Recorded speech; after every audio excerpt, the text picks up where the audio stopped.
Hablamos del gobierno de la iglesia, o si quieren decir la estructura o el liderazgo de la iglesia, y encontramos principalmente tres tipos de gobierno eclesiástico.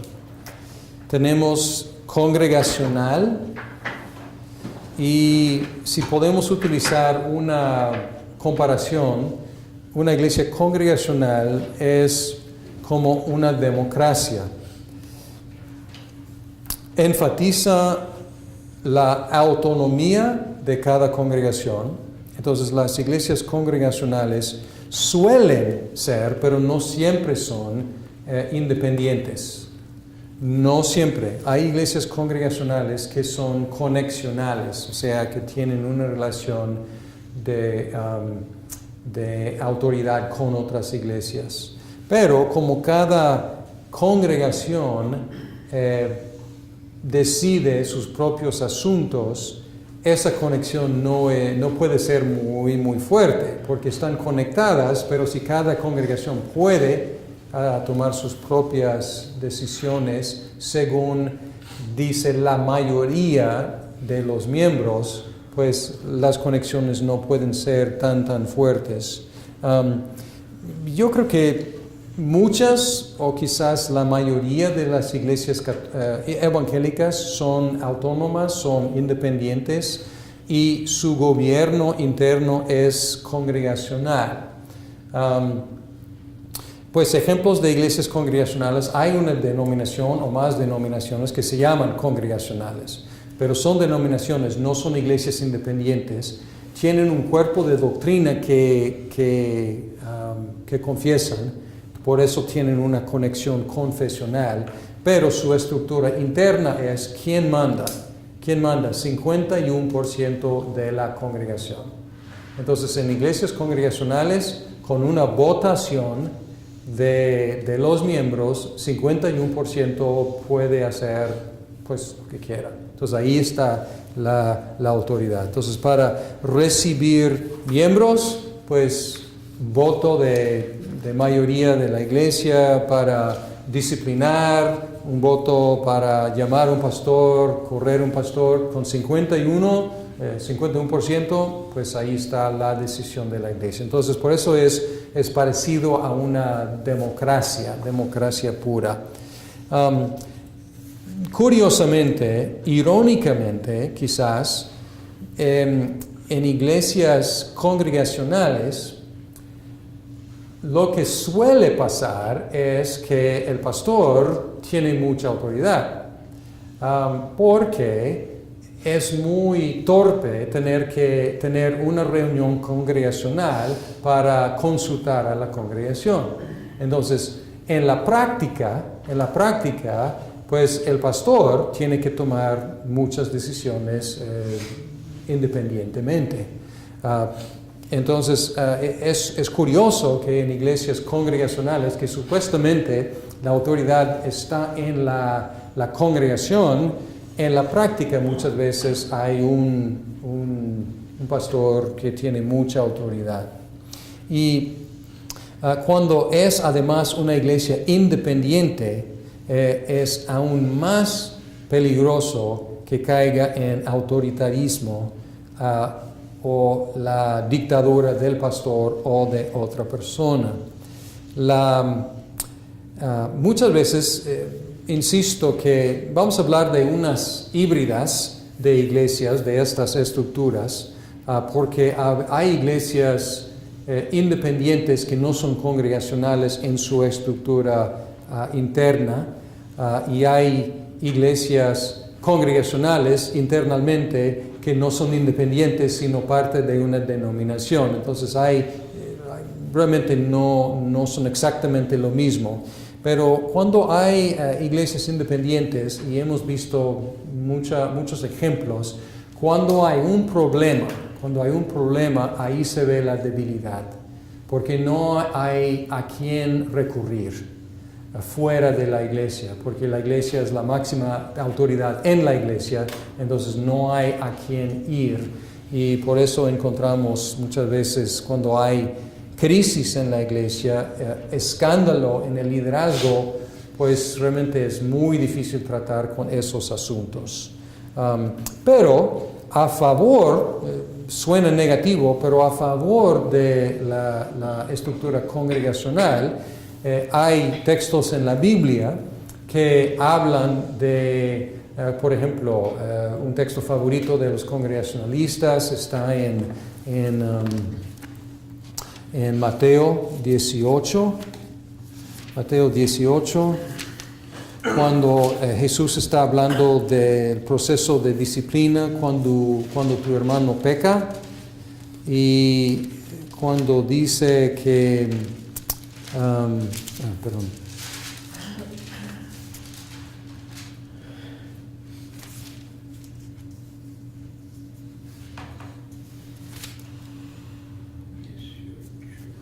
Sí, estoy viendo. ¿Qué pasó?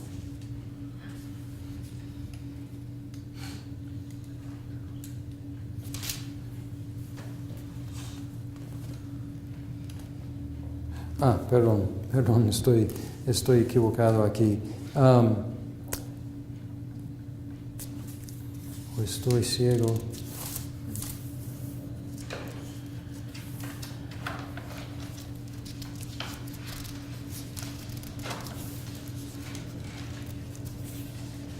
Estoy en Mateo.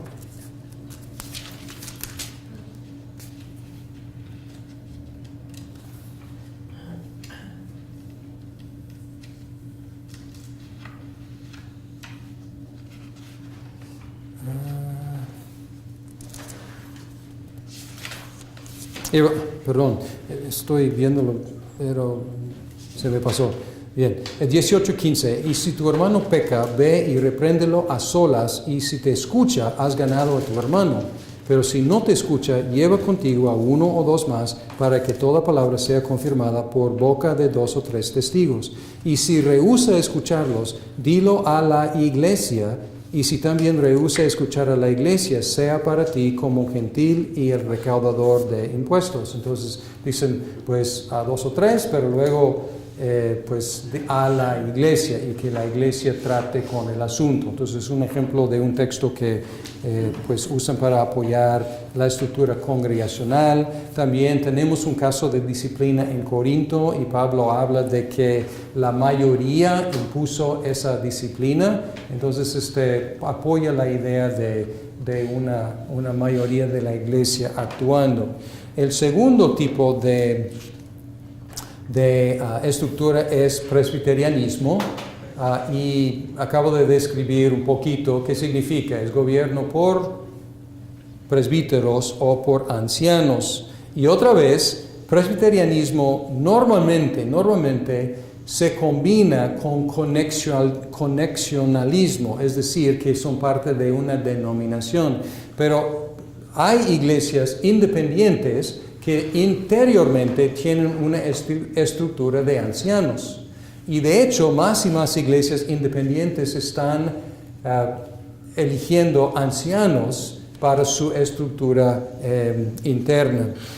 Si queremos comparar el presbiterianismo con un gobierno secular, sería más como una república. Porque hay algunos oficiales elegidos por la congregación, y luego esos oficiales actúan a favor de la congregación. Entonces, la congregación escoge a los ancianos, y luego los ancianos pueden actuar y tomar decisiones sin tener que ir y consultar a la mayoría para sus decisiones. Casi siempre, como digo, son iglesias conexionales, es decir, miembros de una denominación. Y tienen estas iglesias 2 o 3 oficios. Tienen anciano y diácono, y a veces tienen un tercer oficio, que es el pastorado, el pastor. Pero muchas iglesias presbiterianas dicen dos oficiales, anciano y diácono, y el pastor es uno de los ancianos. Tiene mayor responsabilidad para enseñar, pero es uno de los ancianos. Y aquí hay dos principios del ancianato. Y estos son dos principios que son muy bíblicos. Son primero la pluralidad de ancianos. Encontramos en la Biblia, Antiguo Testamento y Nuevo Testamento, encontramos ancianos, pero no encontramos anciano. Nunca encontramos el anciano de la iglesia. Siempre encontramos los ancianos de la iglesia. Entonces siempre hay más de un anciano. Entonces este es un liderazgo compartido, es uno de los principios. Y también encontramos en la Biblia la paridad, están al par, la paridad de los ancianos. No encontramos a nadie arriba de los ancianos, excepto los apóstoles. Entonces no hay una jerarquía entre los ancianos, pluralidad y paridad. Y si alguna iglesia tiene ancianos y tiene pluralidad y paridad, es por definición una iglesia presbiteriana, llámese como se llame. Ejemplos de presbiterianismo son iglesias obviamente presbiterianas, las reformadas, las asambleas de Dios, algunas bautistas en su estructura interna, pero no en su relación por fuera. Y también muchas iglesias independientes, ya como mencioné, tienen sus ancianos. Entonces, ¿qué son? Son una híbrida entre iglesias independientes e iglesias presbiterianas. Ahora, episcopal, la palabra presbíteros es la palabra anciano en la Biblia, en el Nuevo Testamento. La palabra episcopos es la palabra que se traduce muchas veces obispo o superintendente. Y una iglesia episcopal u obispal se parece a una monarquía porque es jerárquico. Pueden pensar en ejemplos de iglesias episcopalianos o episcopales o obispales. Hemos mencionado algunas aquí.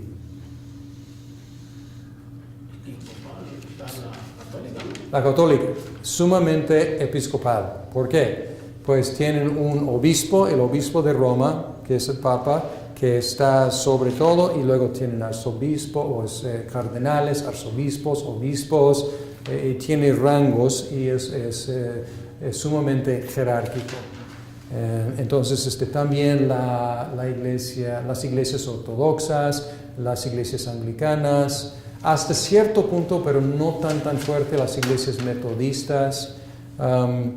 Creo que en algunas manifestaciones las luteranas han tenido obispos. Entonces, son tres diferentes formas. Entonces, congregacional como una democracia, mayoría reina, determina. Reina no es la palabra, pero tiene la autoridad, la mayoría. Presbiteriana, los ancianos gobiernan a favor de la congregación, elegidos por la congregación, y episcopal, que hay obispos encima de las iglesias que tienen poder para dictar cosas a las iglesias. Bien. Elementos del gobierno eclesiástico que no son negociables. Una cosa no negociable es quién es la cabeza de la iglesia. Y como la confesión dice, y como Pablo dice en Efesios, hay una sola cabeza de la iglesia que es Cristo. No negociable. Otro elemento no negociable, aunque no todos están de acuerdo con eso, obviamente, pero lo que voy a decir, el anciano, es decir, el presbíteros, y el obispo, el episcopos, son un solo oficio. Anciano se refiere a su madurez espiritual y obispo se refiere a su actividad de superintender, su trabajo pastoral. Déjenme darles unos apoyos bíblicos. Hechos capítulo 20, 17. Y aquí Pablo llama a los ancianos de Éfeso. 17 dice, y desde Mileto mandó mensaje a Éfeso y llamó a los ancianos de la iglesia, presbíteroi, ancianos de la iglesia. Y luego él se dirige a ¿quiénes? A los ancianos. Y luego en el versículo 28, hablando con los ¿quiénes? Ancianos. Y luego 28 dice, tened cuidado de vosotros y toda la grey en medio de la cual el Espíritu Santo os ha hecho obispos para pastorear la iglesia de Dios, la cual Él compró con su propia sangre. Entonces, ¿qué le llama o les llama Pablo a los ancianos? Les llama obispos y habla de su actividad de pastorear. Entonces aquí indica que ¿quiénes son los ancianos? Son los obispos. ¿Quiénes hacen el pastoreo? Los ancianos, los obispos, que son el mismo oficio. Entonces, ancianos, obispos, pastores, mismo oficio aquí. También encontramos en Tito,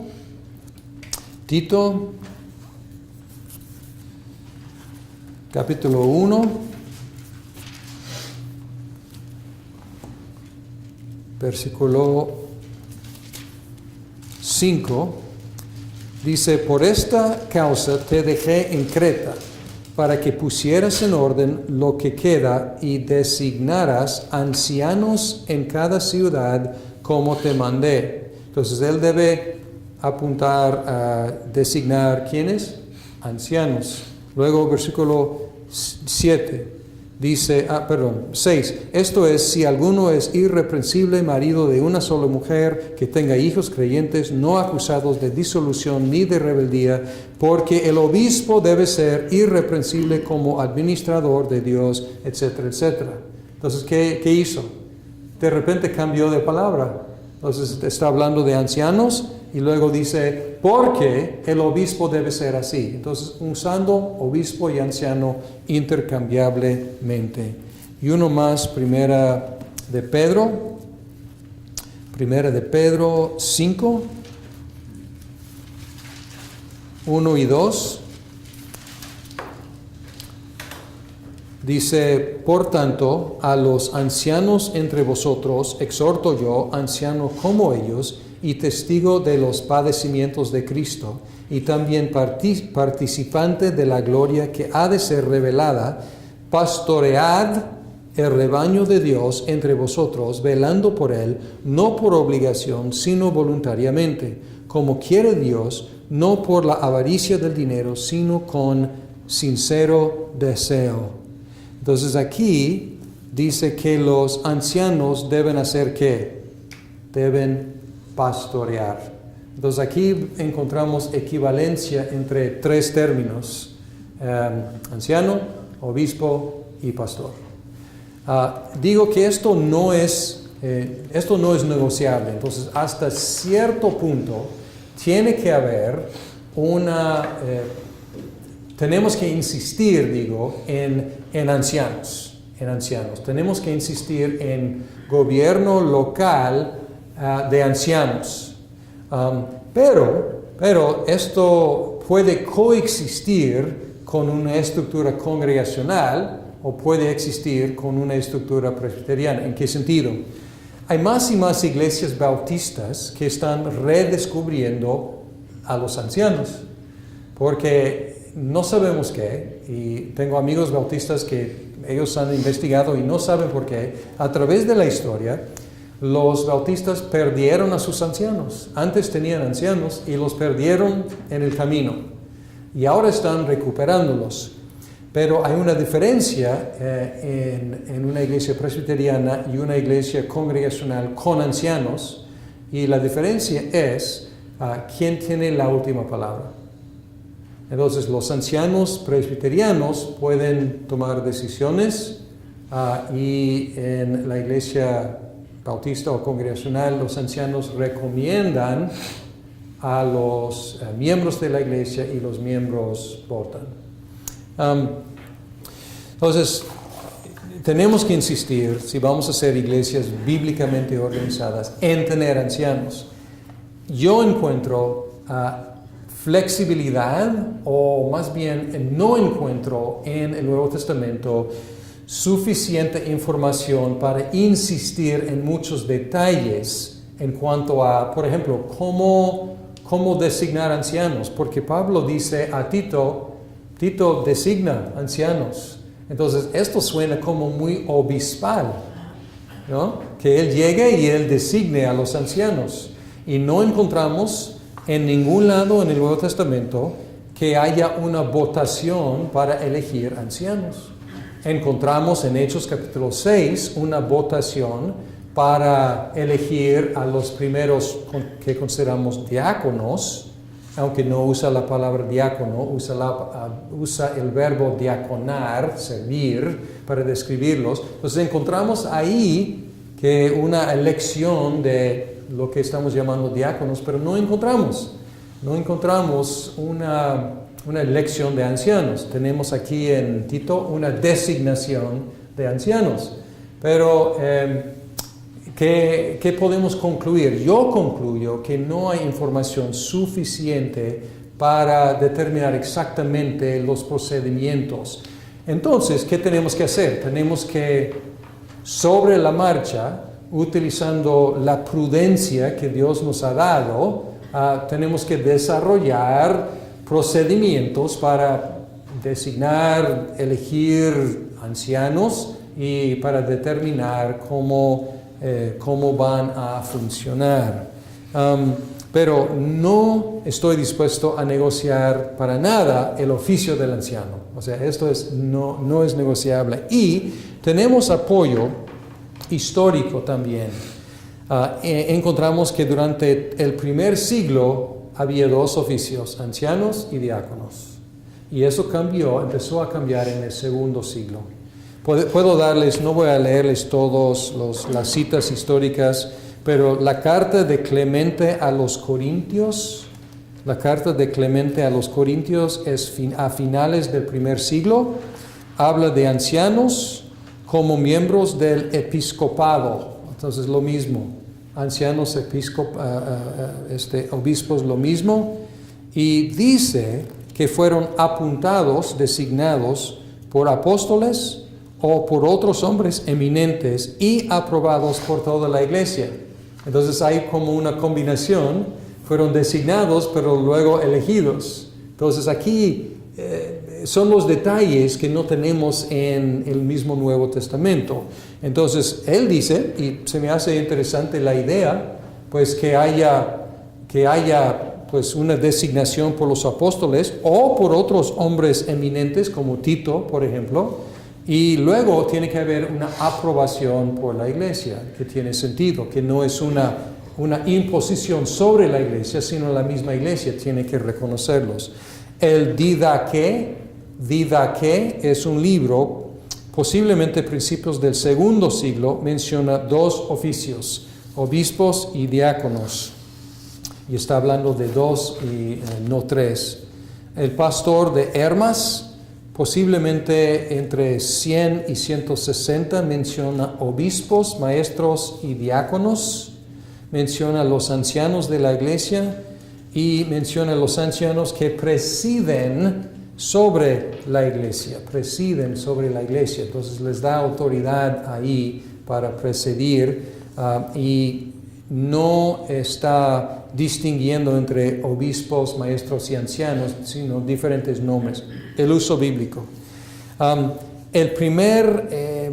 primera manifestación o mención de obispos monárquicos, es decir, obispos que tienen autoridad sobre los ancianos, es en el año 110 por Ignacio de Antioquía. Entonces, esto es una novedad en 110, la idea de un obispo encima de los ancianos. ¿Y por qué creció tan rápidamente? Porque sí creció. El presbiterianismo primitivo desapareció dentro de un siglo después no desapareció, pero estaba desapareciendo a favor de una estructura episcopal. ¿Qué pasó? Dos cosas. La iglesia empezó a imitar la corte real jerárquica. Y otra cosa fueron las persecuciones. Y cuando tienes una persecución, alguien tiene que responder rápidamente.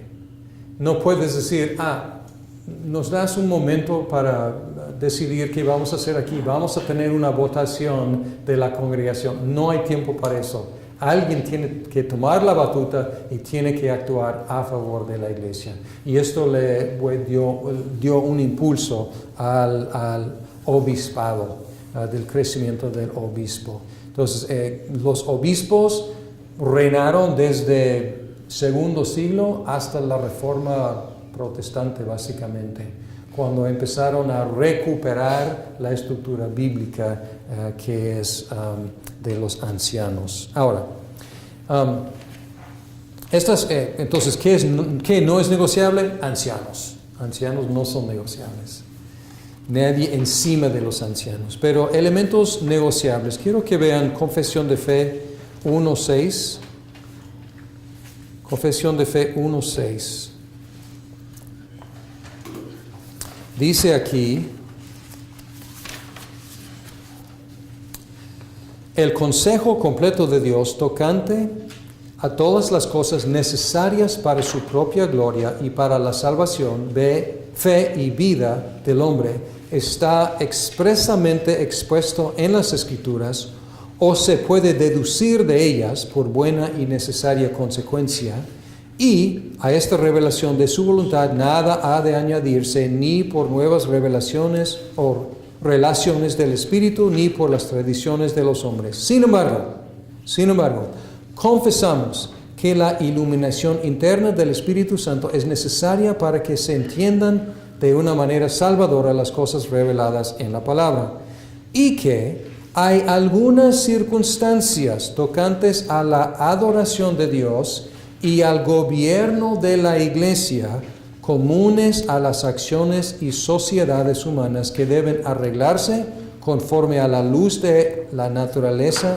y la prudencia cristiana, pero guardando siempre las reglas generales de la palabra que han de observarse siempre. Muchas palabras para decir esto. Hay muchos detalles que no tenemos en cuanto al gobierno de la iglesia. Entonces, ¿cómo vamos a llenar esos huecos? Pues según las reglas generales de la palabra, según la prudencia que Dios nos ha dado, según el buen orden que podemos aprender de sociedades humanas que hemos visto que funcionan en sociedades, y vamos a siempre someter estos a la luz de la palabra. Pero, ¿qué no es negociable? Pues la estructura de ancianos y diáconos. ¿Qué son negociables? Pues muchas otras cosas de los detalles de la estructura de la iglesia. Bien, quiero decir una sola cosa más, pero aquí hay una falta de detalle también aún en el Nuevo Testamento. Estos detalles surgen especialmente al nivel de las conexiones entre iglesias locales. El Nuevo Testamento indica que las congregaciones disfrutaban cierta autonomía, pero se interrelacionaban y mantenían responsabilidades las unas con las otras. Por ejemplo, el concilio en Jerusalén hizo decretos para otras iglesias en Hechos capítulo 15. No dijo, ustedes son independientes, arréglense. Al contrario, llevaron el asunto a los apóstoles y los ancianos, no solo a los apóstoles y los ancianos, y ellos hicieron un decreto y luego difundieron ese decreto en otras iglesias. Además, el presbiterio participó en la consagración de Timoteo al ministerio. Primera de Timoteo 4:14 dice que la imposición de manos del presbiterio. Ahora, ¿quiénes estuvieron en el presbiterio? Pues los presbíteros, los ancianos, pero no sabemos qué tan grande era el presbiterio. Era toda la ciudad, era toda la región o quienes estaban en el presbiterio. No sabemos, pero encontramos aquí que varios ancianos llegaron a imponer las manos sobre Timoteo. Finalmente, las iglesias gentiles tuvieron la responsabilidad de socorrer las necesidades físicas de las iglesias en Judea. Pablo dice, pues ustedes tienen responsabilidad de ayudar a sus hermanos, Romanos 15, 25 al 27. Entonces, no hay muchos detalles, pero tenemos ancianos, tenemos presbiterio, tenemos el concilio en Jerusalén, que es como modelo para un concilio ecuménico de todas las iglesias, pero no hay muchos detalles. Entonces, tenemos que tener modestia, tenemos que tener humildad en insistir en los detalles de nuestros gobiernos eclesiásticos. Hoy día pasé la mayor parte del día en el presbiterio del sur de Florida.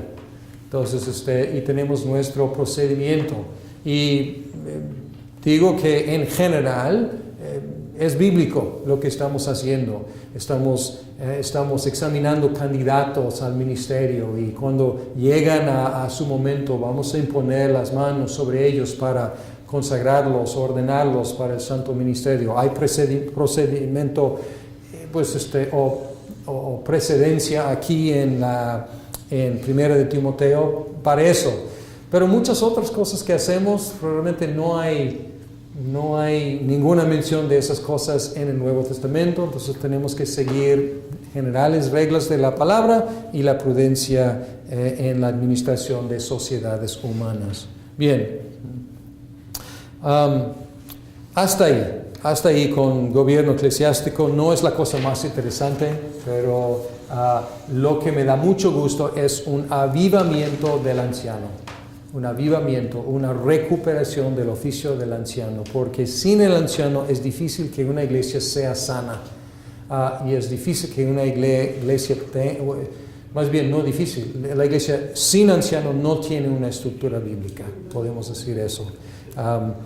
Y entonces qué bueno que hay mucha recuperación y énfasis en ese oficio. Bien, medios de gracia, los medios de gracia. Una vez más, el concepto que uno tiene de la iglesia va a definir su perspectiva sobre los medios de gracia.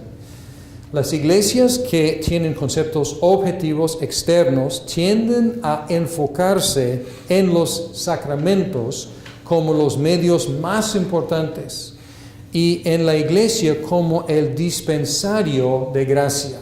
Y es el concepto en la Iglesia Católica Romana. ¿Qué es la iglesia? La iglesia es la jerarquía que desciende del Papa, que depende del Papa. ¿Qué hace la iglesia? La iglesia da gracia. ¿Cómo da gracia la iglesia? La iglesia administra los sacramentos. Entonces todo es visible, tocable, objetivo, existe ahí. ¿Quieres gracia? Pues tienes que recibir los sacramentos. ¿Dónde? En la estructura que depende del Papa. Es el único lugar. Entonces es muy objetivo. Las iglesias que tienen conceptos subjetivos internos tienden a negar los medios de gracia y buscan experiencias inmediatas con Dios, porque algunas iglesias anabaptistas no tienen bautismo, no tienen la cena del Señor. Entonces, porque para ellos es demasiado físico, terrenal, demasiado afuera, rutinario, rito, ceremonia, y lo que buscan es una experiencia genuina dentro de ellos. Y nosotros, siendo una iglesia confesional, y sigo hablando de nosotros, pero hablo en general de iglesias protestantes confesionales, las iglesias confesionales enfatizan los medios de gracia como maneras ordinarias por las cuales Dios ha determinado comunicarnos su gracia. Entonces, tienen su existencia objetiva, pero también damos más énfasis en la palabra, porque ¿cómo vamos a entender qué son estos sacramentos? Pues vamos a entenderlos y comunicarlos por medio de lo que dice en la palabra. Entonces, si tú vas a una iglesia, por ejemplo, católica romana, lo importante allá, lo más importante allá es participar en la misa. No es tanto escuchar la palabra predicada. Si tú vas a una iglesia, vamos a decir, pues, muy subjetiva, quizás muy anabaptista,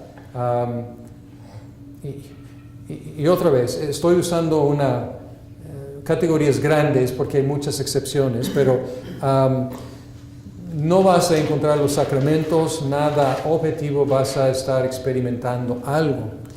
Si vas a una iglesia protestante confesional, lo que vas a escuchar es un sermón largo, que es una explicación de la palabra de Dios, pero luego probablemente vas a encontrar también los sacramentos, pero son subordinados a la predicación de la palabra. Bien,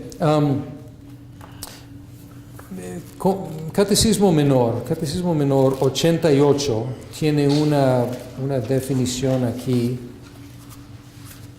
Dice, ¿cuáles son los medios externos y ordinarios por los cuales Cristo nos comunica los beneficios de la redención? Los medios externos y ordinarios por los cuales Cristo nos comunica los beneficios de la redención son sus ordenanzas, y especialmente la palabra, los sacramentos y la oración, y todos los cuales hace Él eficaces para la salvación de los elegidos. Entonces aquí, otra vez, encontramos aquí un balance, porque no estamos despreciando ceremonias, ritos, estamos diciendo que Dios en su gracia ha designado ciertos medios por los cuales Dios ordinariamente comunica su gracia. Entonces, ¿queremos gracia? Pues, ¿cómo vamos a buscar su gracia? Pues aquí son medios. ¿Cuáles son? La palabra, los sacramentos y la oración. Y vamos a ver dos de estos. No vamos a hablar tanto de la oración, vamos a pensar en la palabra predicada y los sacramentos, ¿ok? Palabra predicada. Decimos que la palabra es el medio más importante por dos razones. Es el único medio que puede funcionar solo. La palabra puede funcionar sola.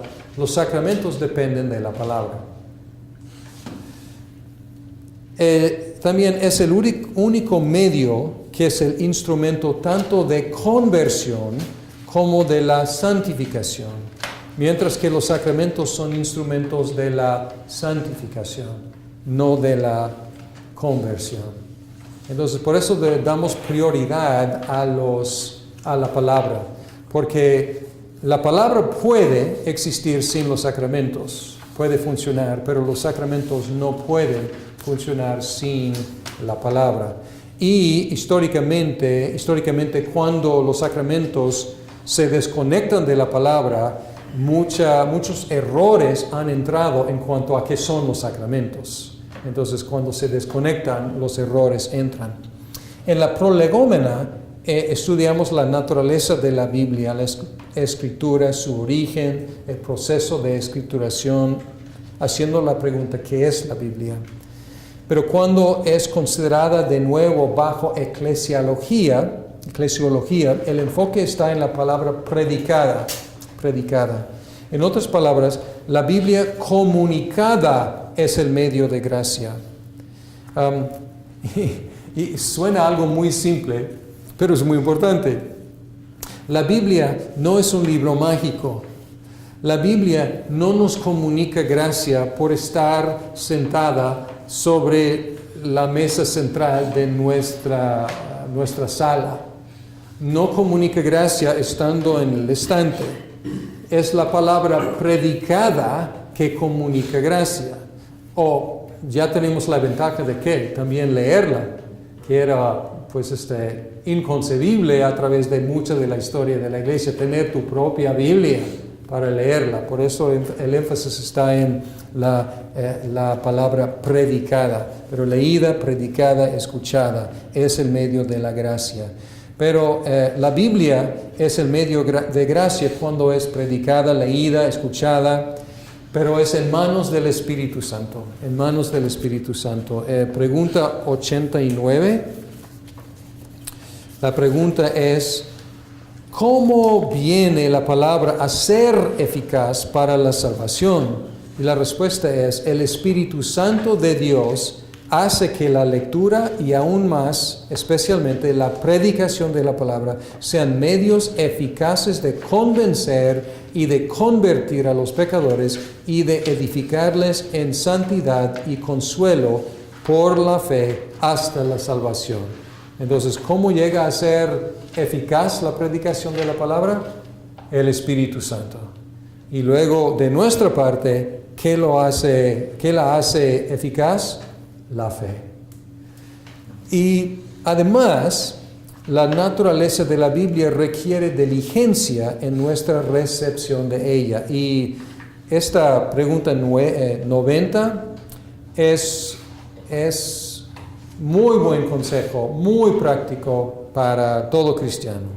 ¿Cómo ha de ser leída y escuchada la palabra para que se haga eficaz para la salvación?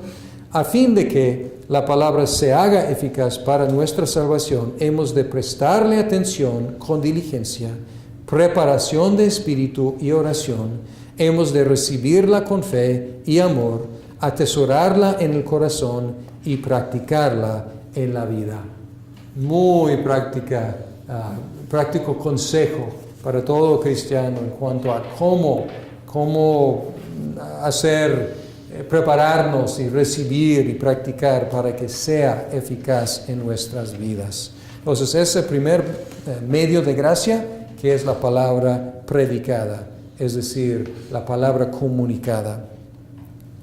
La palabra sacramento no es tomada de la Biblia, o más bien está en la Biblia latina, pero no refiriéndose a lo que estamos llamando sacramentos. Por eso la misma confesión usa también la palabra ordenanza, y algunas iglesias no hablan de sacramentos, hablan de ordenanzas.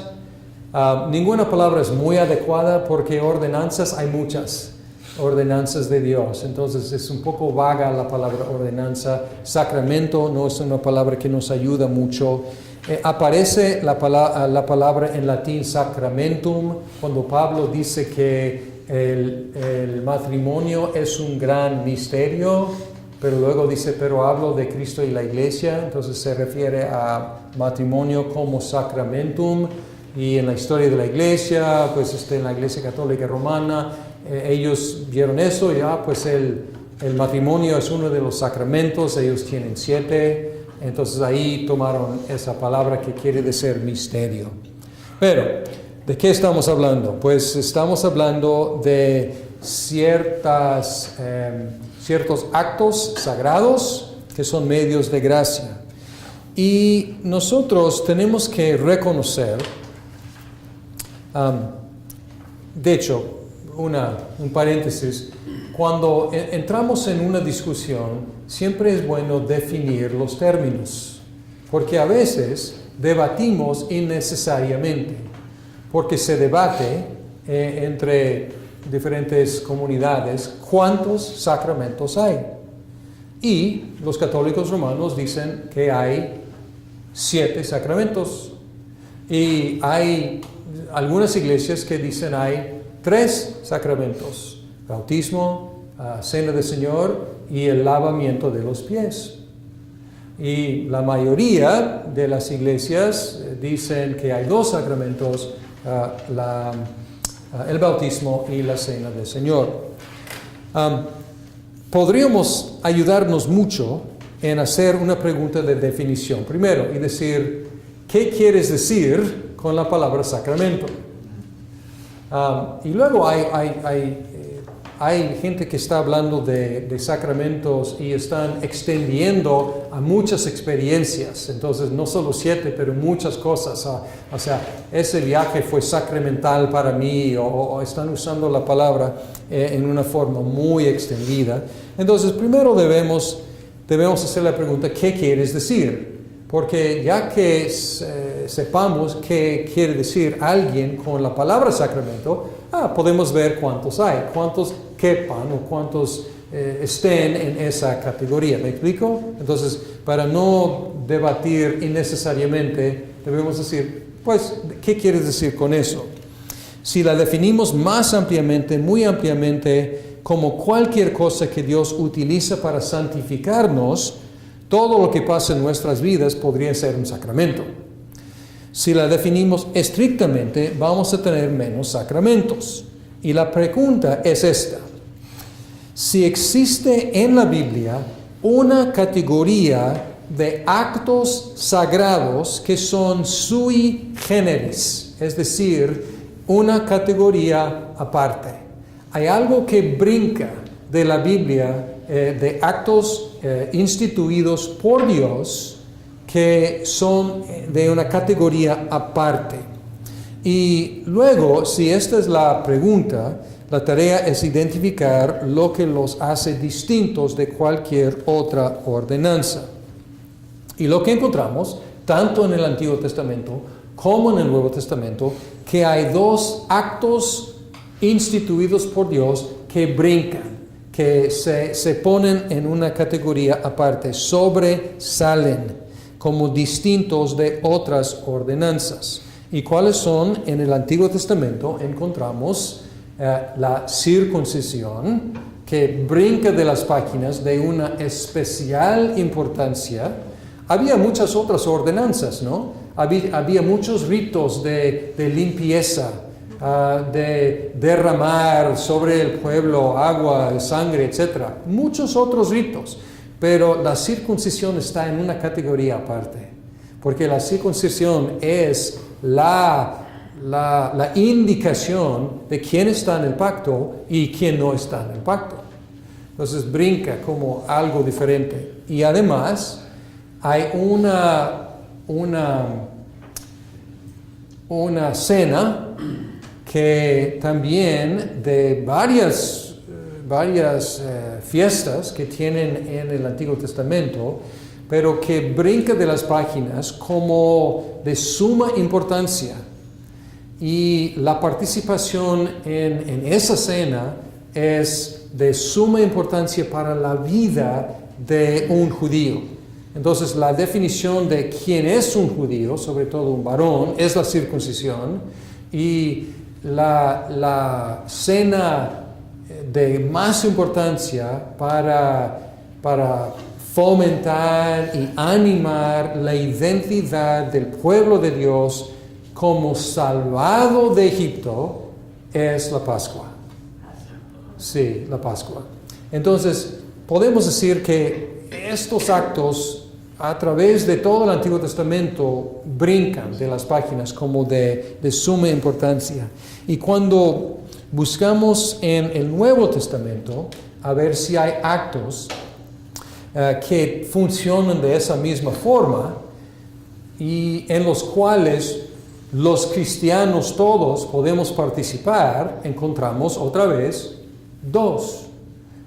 Encontramos otras cosas como el lavamiento de los pies, encontramos como otras ordenanzas como el beso fraternal, encontramos pues varias ordenanzas, pero el bautismo es lo que identifica a una persona como cristiano, y la cena del Señor es la comida central que pues también que alimenta y que nutre la identidad de un pueblo salvado del pecado por medio de Jesús. Entonces, cuando observamos estos 2 que brincan de las páginas como especiales, luego tratamos de entender qué tienen en común y qué es especial acerca de ellos. Podemos llegar a conclusiones como la Confesión de Fe 27.1 dice: los sacramentos son señales y sellos santos del pacto de gracia, instituidos directamente por Dios para representar a Cristo y a sus beneficios y para confirmar nuestra participación en Él, y también para establecer una distinción visible entre aquellos que pertenecen a la Iglesia y el resto del mundo, y para obligarlos solamente al servicio de Dios en Cristo conforme a su palabra. Si fuéramos a hacer un tratamiento adecuado, buscaríamos todos los muchos versículos que están apoyando estas declaraciones. Y también podemos ver más concisamente pregunta 91 en el Catecismo Menor, o 92, dice: ¿qué es un sacramento? Un sacramento es una práctica sagrada instituida por Cristo, la cual por medio de signos sensibles representa a Cristo y a los beneficios de la nueva alianza y los confirma y aplica a los creyentes. Entonces aquí, ¿cómo llegaron a esta definición? ¿Cómo buscaron algo que brinca de las páginas y encontramos dos candidatos, en antiguo, dos en nuevo, y luego preguntaban, ¿cómo funcionaban? ¿Cómo funcionan? ¿Qué tienen en común? Y encontraron estas características de los sacramentos. Además, hay una similitud entre el Antiguo y el Nuevo Testamento. Argumenta a favor de dos, porque obviamente había dos en el Antiguo, y esto argumenta a favor de dos. No necesariamente debe haber dos, pero encontramos una conexión entre estos dos en el Antiguo, uno de entrada y otro continuo, y encontramos en el Nuevo Testamento uno de entrada y otro continuo. Entonces este paralelo también aboga a favor de dos y solamente dos sacramentos. El funcionamiento de los sacramentos. Podemos decir que no funcionan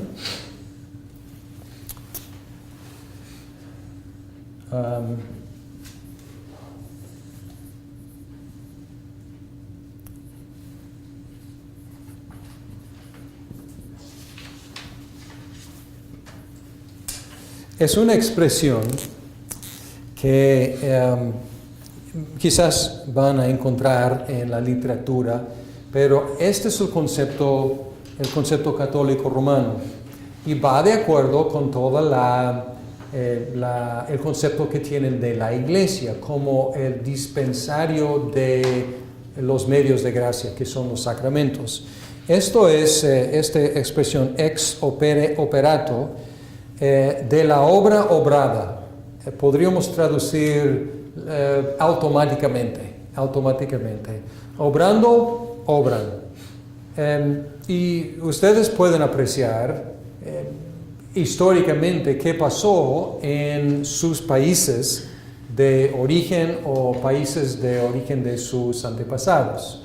En Latinoamérica, ¿qué pasó? Los conquistadores llegaron con sacerdotes católicos. ¿Qué hicieron? Pues bautizaron a millares de personas y luego declararon que esas personas ya eran cristianos. ¿Por qué?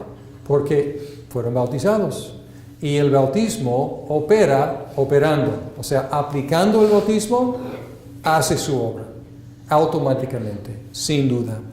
Entonces, otra vez, es un concepto completamente objetivo del bautismo. Opera no dependiendo de la fe de nadie, simplemente opera porque opera. Es automático. No depende de la piedad del ministro, no depende de la confesión de él o su santidad de vida, simplemente opera. Su eficiencia está como innato en el sacramento, en este concepto, pero es algo que estamos, por favor entiendan que no estoy enseñando esto, pero estoy negando esto y encontramos una negación de esto en Confesión de Fe de 27, de nuevo, en el párrafo 3.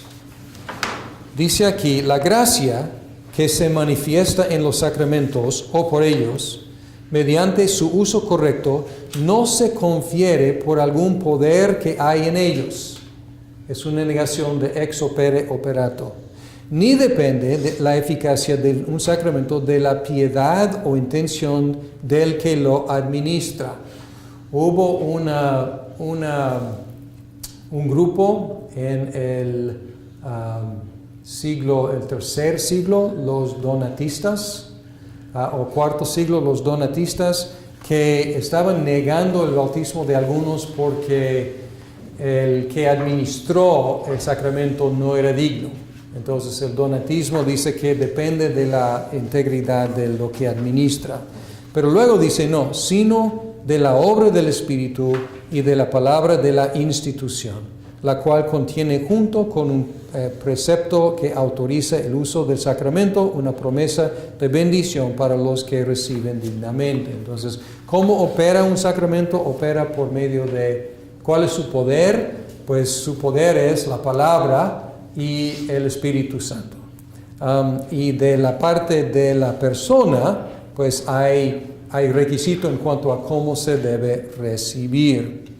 Cuando hablamos de un sacramento, hablamos de 3 elementos. Entonces, si algún día encuentran un examen que dice cuáles son los elementos de un sacramento, hablamos de 3 elementos. El signo, lo que es significado, el signo, lo que es significado, y la relación entre el signo y lo significado. Entonces, 3 elementos. El signo, el elemento común, agua, pan, vino.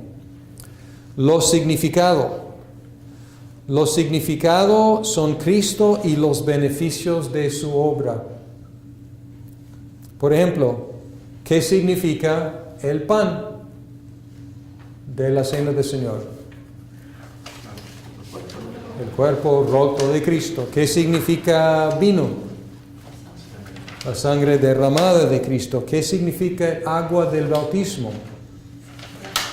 Pues que hace agua limpia, ¿no? Y hay otros significados, pero lo más obvio es limpieza. Ahora, la relación entre el signo y lo significado es que al recibir el signo dignamente, se recibe lo significado.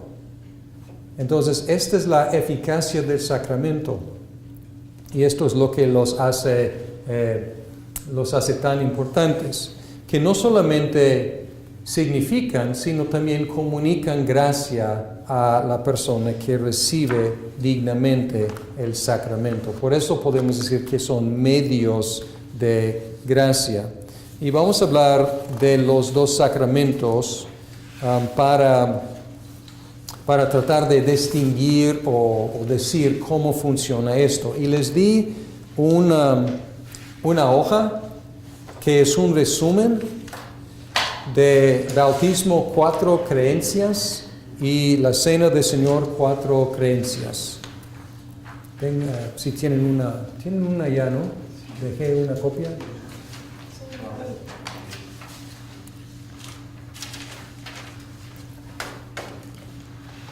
Bien. Bautismo. En el concepto de la Iglesia Católica Romana, el bautismo lava el pecado original. Y los demás sacramentos, sobre todo la confesión, la penitencia, lavan los pecados posteriores.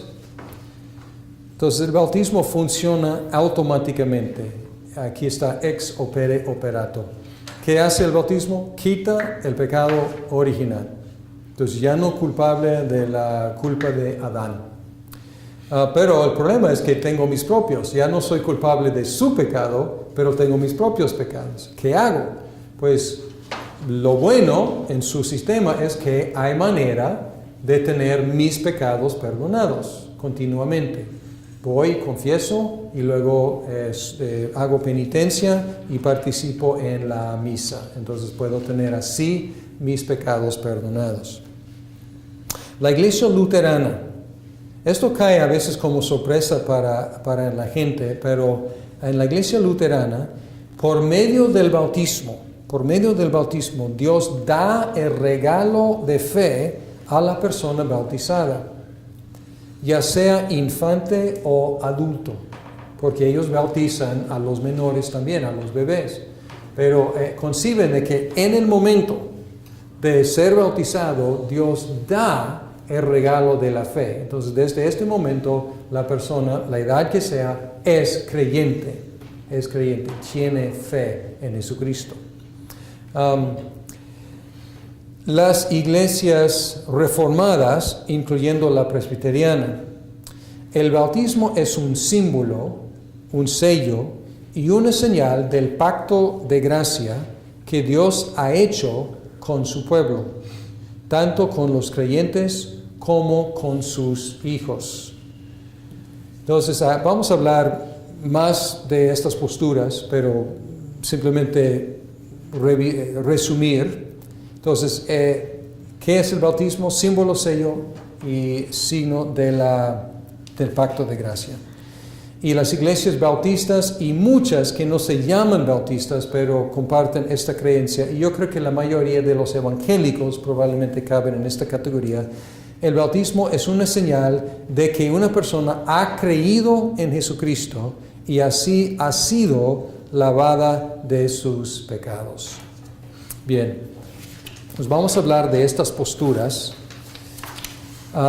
Y otra vez es importante hacer definiciones, porque esta hoja está hablando de definiciones. ¿Qué es el bautismo?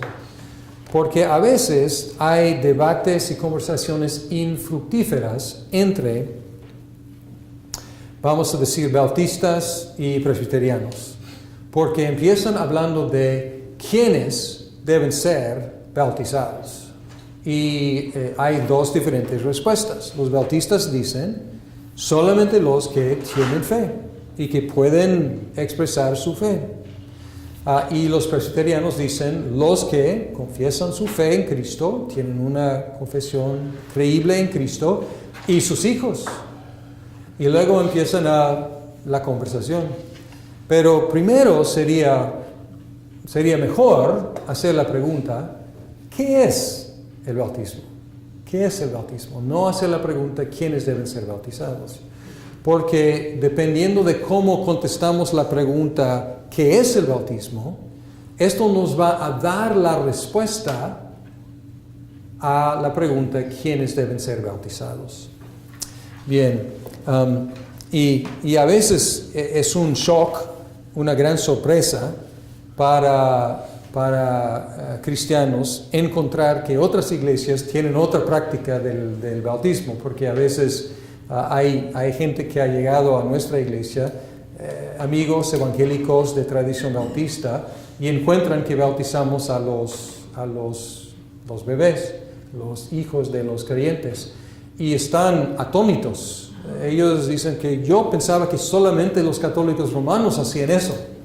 Y a veces, pues igualmente, alguien de tradición católica, luterana, metodista, anglicana, presbiteriana, todos nosotros bautizamos a los menores reformados y vamos a una iglesia bautista y encontramos otra práctica y estamos atónitos, sorprendidos. ¿De veras no aplican esto a sus hijos? Pues entonces, pero debemos empezar la conversación con ¿qué es el bautismo? Y hay dos diferentes conceptos.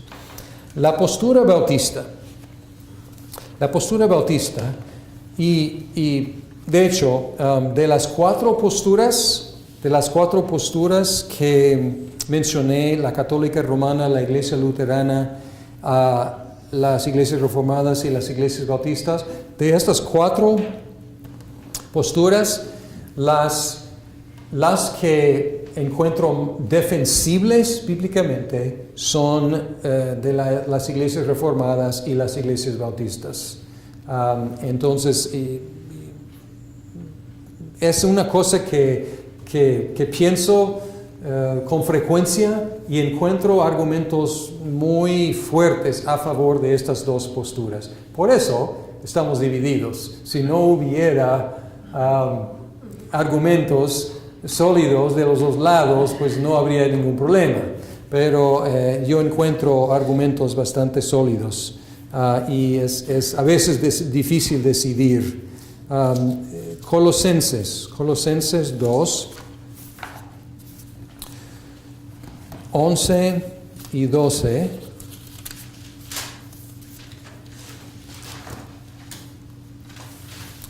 Dice: en él también fuisteis circuncidados con una circuncisión no hecha por manos, al quitar el cuerpo de la carne mediante la circuncisión de Cristo, habiendo sido sepultados con él en el bautismo, en el cual también habéis resucitado con él por la fe en la acción del poder de Dios, que le resucitó de entre los muertos. Ahora, todos reconocen que el bautismo reemplazó la circuncisión. Si la circuncisión se practica entre cristianos, ¿es una cuestión médica o es una cuestión cultural?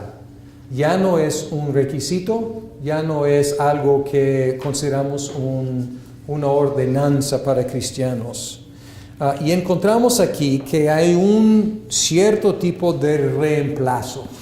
Dice: ustedes también fuisteis circuncidados con una circuncisión no hecha por manos, al quitar el cuerpo de la carne mediante la circuncisión de Cristo.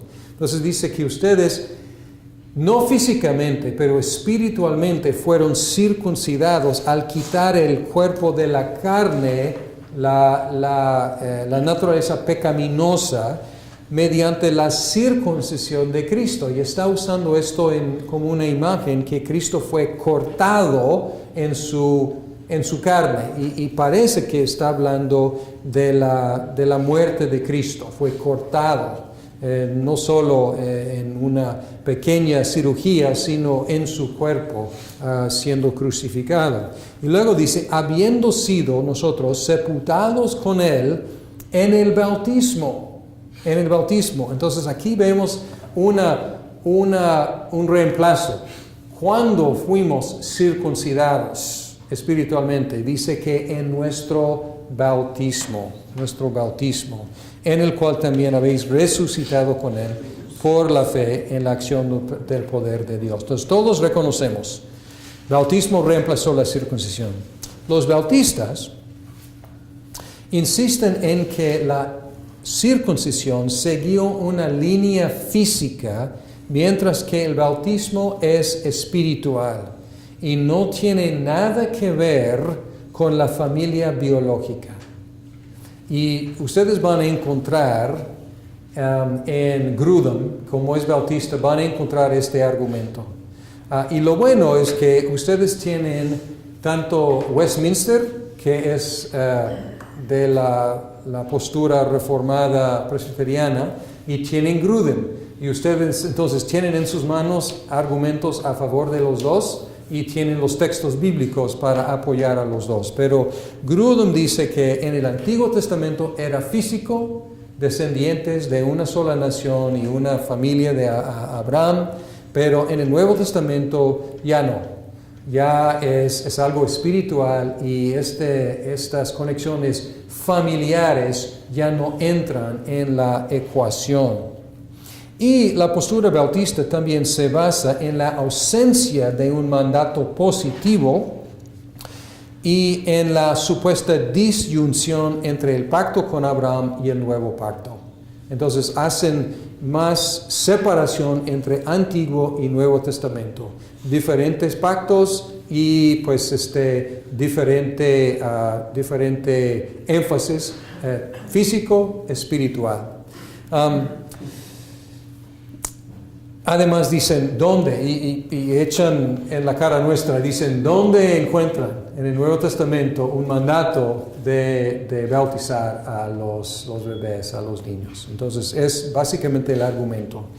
Y además positivamente encuentran muchos ejemplos en el Nuevo Testamento de creer y bautizarte. Creer y bautizarte. Y encontramos muchos ejemplos de esto. Ahora, parece como un argumento contundente, y para muchos es contundente, pero los reformados enfatizamos que el pacto de gracia es uno. Y encontramos no tanta descontinuidad entre el pacto de gracia en el Antiguo Testamento y el pacto de gracia en el Nuevo Testamento. Pacto de gracia en el Antiguo Testamento, Dios obró por medio de familias, pero obró también fuera de familias, pero obró por familias.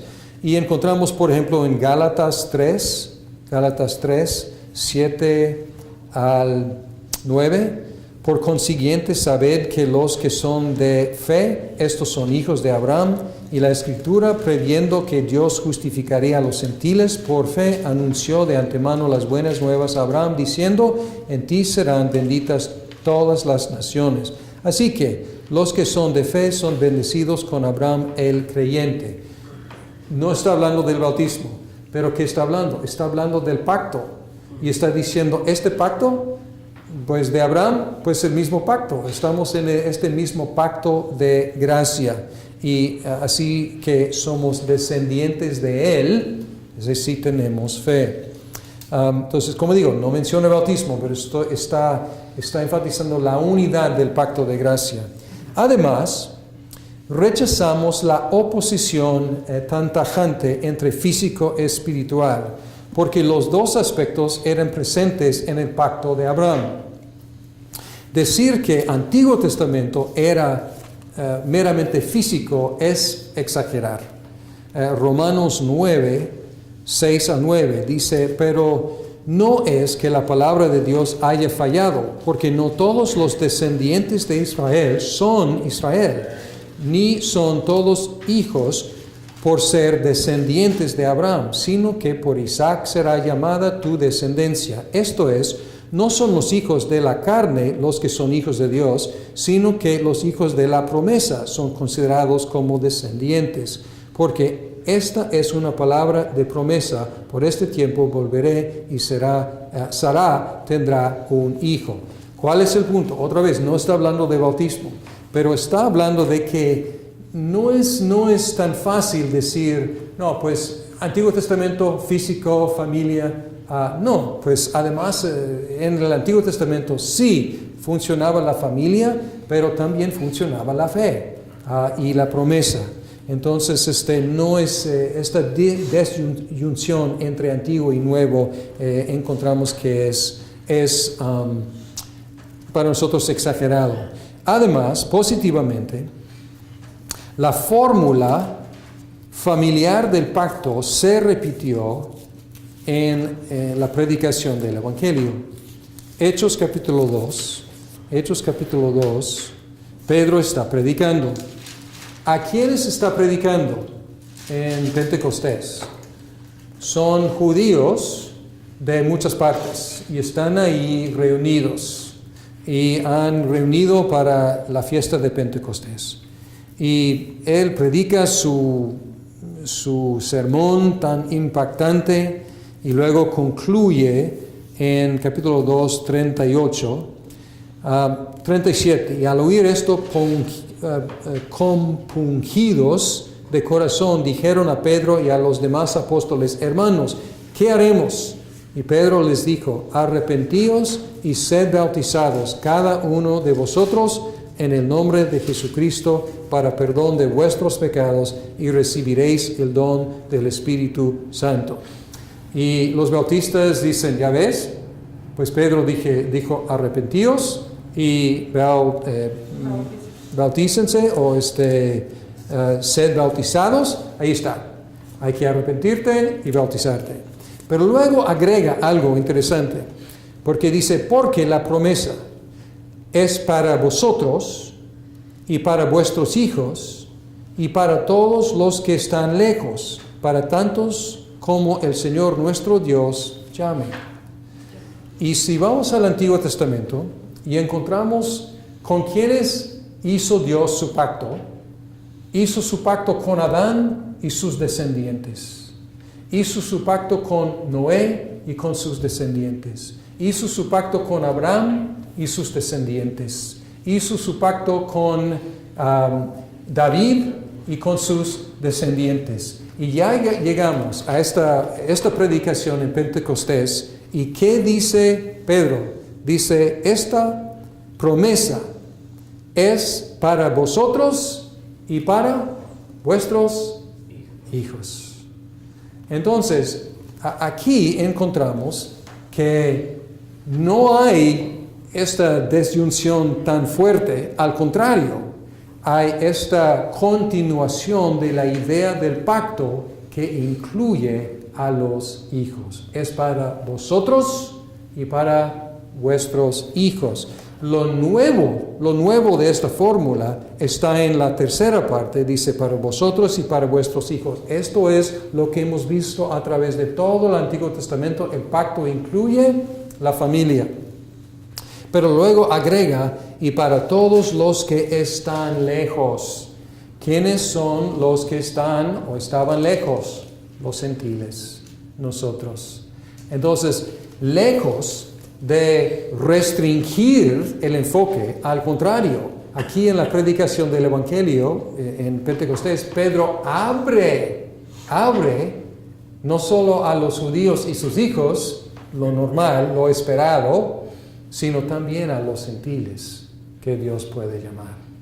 Entonces, este texto es importante para nosotros porque encontramos aquí una unidad entre la inclusión en el pacto en el Antiguo Testamento y la inclusión en el pacto en el Nuevo Testamento. ¿Quiénes son incluidos? Pues los creyentes y sus hijos. Y aquí está el argumento resumido. ¿Qué es el bautismo? Si el bautismo es un símbolo de mi fe o de la fe del creyente, entonces ¿quiénes deben ser bautizados? Solamente los que tienen fe y pueden confesar su fe. Obvio. Si el bautismo es el símbolo del pacto de Dios y debe ser aplicado a los miembros de la comunidad del pacto de Dios, pues hacemos la pregunta, ¿quiénes están en el pacto? ¿Quiénes siempre han estado en el pacto? Los creyentes y sus hijos. Entonces, obvio, ¿quiénes deben recibir el símbolo del pacto? Pues los creyentes. ¿Y quiénes más? Sus hijos. Entonces, la pregunta es, ¿qué es el bautismo? Y ahí debemos hacer el trabajo, porque si decimos que pues, es símbolo de mi fe, perfecto, solamente los que tienen fe. Si es símbolo del pacto, sello del pacto, tenemos que hacer la pregunta, ¿quiénes están contemplados dentro del pacto? Y la respuesta es, pues, los creyentes y sus hijos. Entonces, vamos a hacer esta conversación, un diálogo aquí. El bautista dice al presbiteriano, ¿dónde encuentras en la Biblia un mandato de bautizar a los niños? Y decimos, no encontramos un mandato positivo que dice esto. Y luego, como decimos en México, volteamos la tortilla y decimos, ¿dónde encuentras en el Nuevo Testamento que de repente los hijos de los creyentes ya son excluidos del pacto? Y el bautista tiene que decir, pues no lo encontramos, porque no hay ninguna exclusión explícita de hasta ahora los hijos y ya no. Al contrario, hay textos que dicen, como Jesús dijo, ¿quieren un modelo de cómo entrar en el reino de Dios? Los hijos, los chiquitos, los menores. Entonces, Él dice que el reino de Dios es de tales como estos. Entonces, ellos son el modelo. Entonces, lejos de excluir a los niños, hay una gran inclusión. ¿Cómo a un apoyo? Porque el Bautista luego responde y dice, ¿dónde encuentras en el Nuevo Testamento un ejemplo de un niño, de un creyente siendo bautizado? Nosotros contestamos diciendo que la mitad de los bautismos que encontramos en el Nuevo Testamento son de familias enteras. Y vamos a Hechos capítulo 16 y encontramos dos ejemplos muy interesantes en el mismo capítulo. Encontramos a Lidia y encontramos al carcelero. Y pues llegan allá a Filipos y no hay sinagoga, entonces van y encuentran a algunas personas cerca del río y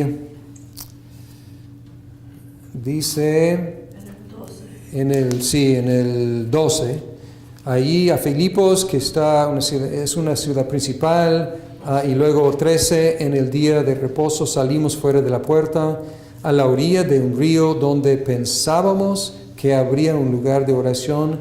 Nos sentamos y comenzamos a hablar a las mujeres que se habían reunido. Y estaba escuchando cierta mujer llamada Lidia de la ciudad de Tiatira, vendedora de telas de púrpura, que adoraba a Dios, y el Señor abrió su corazón para que recibiera lo que Pablo decía.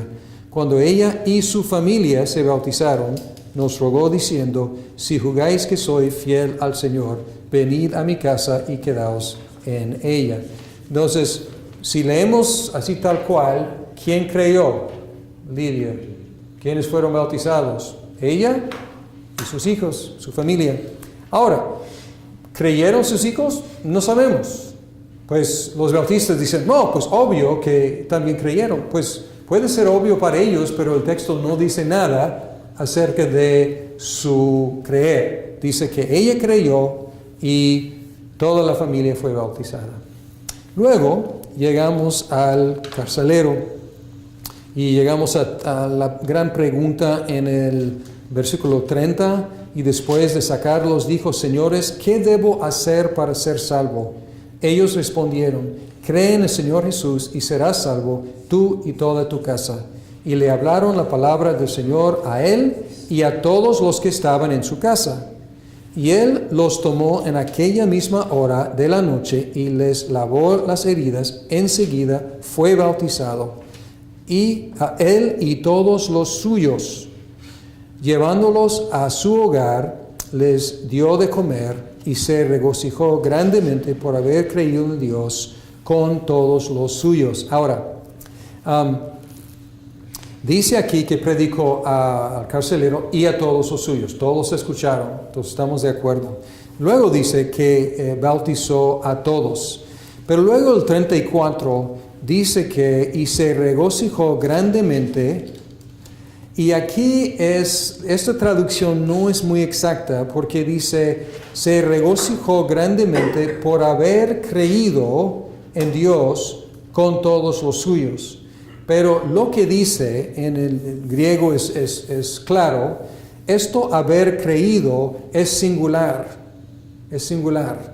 Dice literalmente, se regocijó grandemente por haber creído él en Dios. Y luego, con todos los suyos, es su regocijo. Entonces, aquí parece decir en español que él creyó y todos los suyos creyeron. Posiblemente sí, no sabemos. Pero tomando el relato tal cual, tenemos dos ejemplos en los cuales dice simplemente que la cabeza de familia creyó y ¿qué pasó? Todos fueron bautizados. Bien. Los dejo con esto porque no hemos tocado la cena del Señor todavía y tenemos unos cuantos minutos. Los dejo como, pues estas son las dos posturas que van a encontrar entre las cristianas, sobre todo reformadas, y son para su estudio, para considerar, pero espero que por lo menos puedan entender las razones de las dos posturas. ¿Ok? El modo del bautismo en cuanto a sumergir, rociar, derramar agua, no tenemos tiempo para tocar el tema, pero es un tema más interesante para los bautistas que para otros, porque insisten en que hay un solo modo y nosotros aceptamos todos los modos. Entonces es más una postura más importante para los bautistas, aunque hay bautistas que reconocen que la cuestión no es el modo, no es de tanta importancia. Bien, Cena del Señor, unos minutos más. En la Cena del Señor, 4 creencias. La Iglesia Católica Romana dice: los sacerdotes reciben la autoridad de ofrecer el sacrificio de la misa, en el cual el pan se convierte en el cuerpo físico de Cristo y el vino en su sangre física. Esta es la doctrina de la transustanciación. Sustancia se transforma. Por eso es transustanciación. Y el sacerdote tiene la autoridad de hacer ese milagro, básicamente, de transformar pan y vino en el cuerpo físico de Cristo y la sangre física de Cristo. Y luego, ya que Cristo está físicamente presente, los sacerdotes representan el sacrificio de Cristo para el perdón de los comulgantes. No están diciendo exactamente que Cristo está siendo resacrificado, pero ¿qué hace un sacerdote? Por definición, un sacerdote, él presenta un sacrificio, es lo que hace un sacerdote. Por eso en la Iglesia Católica se llaman sacerdotes. Entonces, ¿qué ofrecen?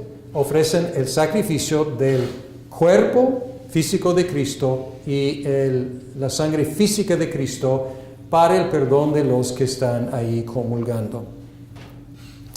Aunque en la iglesia luterana, aunque los elementos no se cambian, el cuerpo físico y la sangre física de Cristo acompañan el pan y el vino.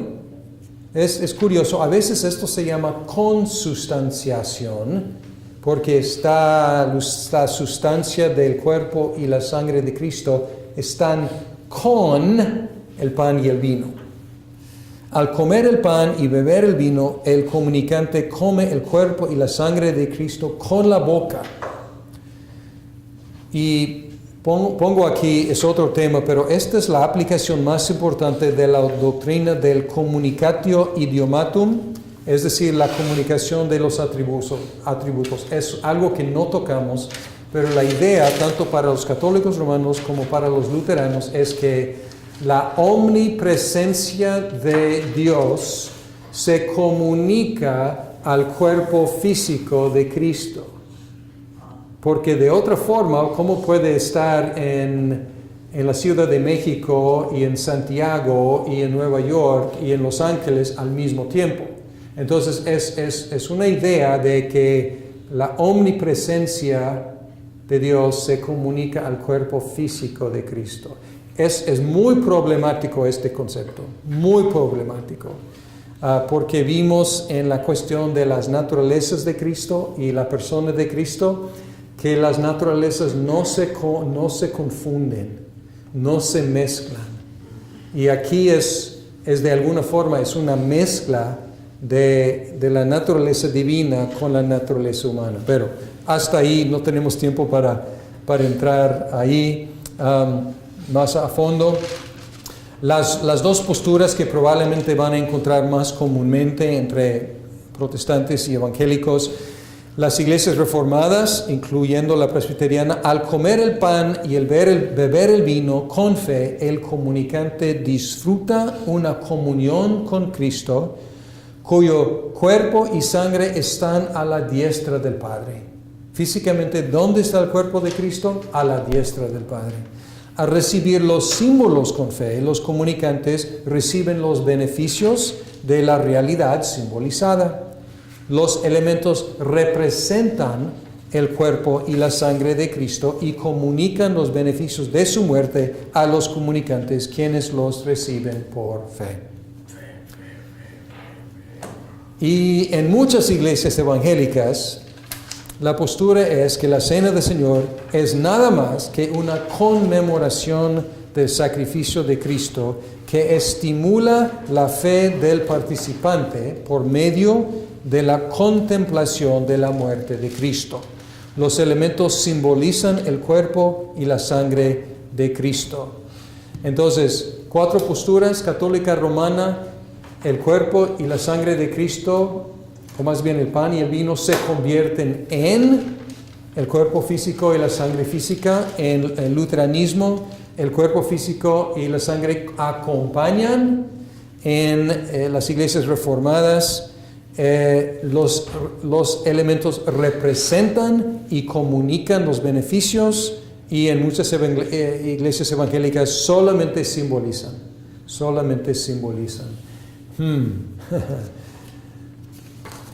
Pues se nos fue el tiempo, pero déjenme concluir con un apoyo de la postura reformada. Un versículo, y tienen muchos otros versículos que pueden consultar en la confesión de fe, en las notas que tienen ahí. 1 de Corintios 16.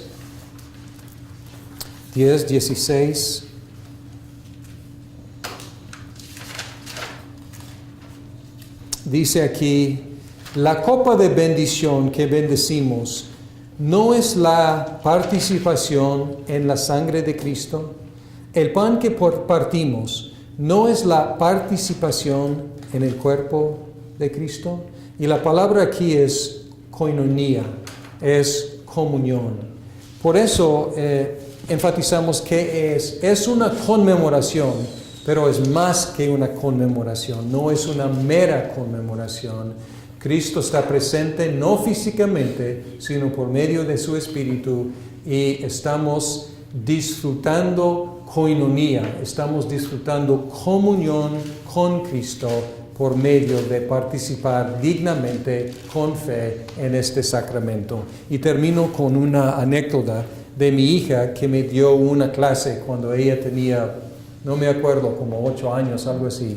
Y ella insistía que quería participar en la Cena del Señor, hacer su propia profesión de fe, y creo que tenía más o menos por ahí, y la vi pues chiquita, y pues como hija del pastor, no quería que fueras pues una cosa meramente como de la familia, y aunque pues apoyo la idea de la gracia que fluye por la familia, pero estuvimos ahí platicando y caminando y sacando el perro a caminar, y le dije: hija, ¿quieres participar en la Cena del Señor, no? Y dice: sí, papá.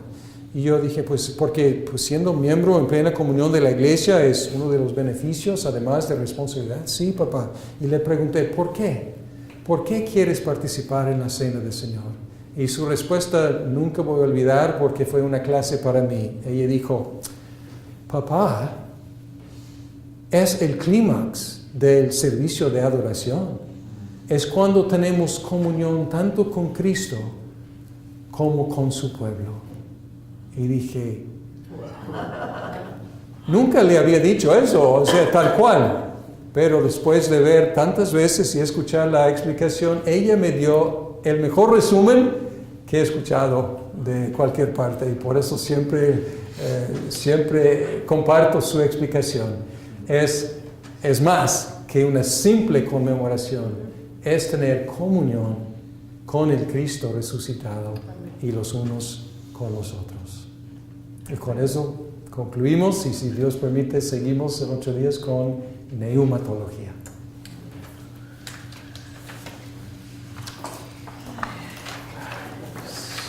Profe, los elementos del sacramento son 2, ¿verdad? El signo, de la obra. lo significado y la relación, se llama la relación sacramental. No lo expliqué lo suficientemente bien, pero el signo y lo significado y la relación, porque hay una relación muy estrecha entre el signo y lo significado. Y esa relación llamamos la relación sacramental.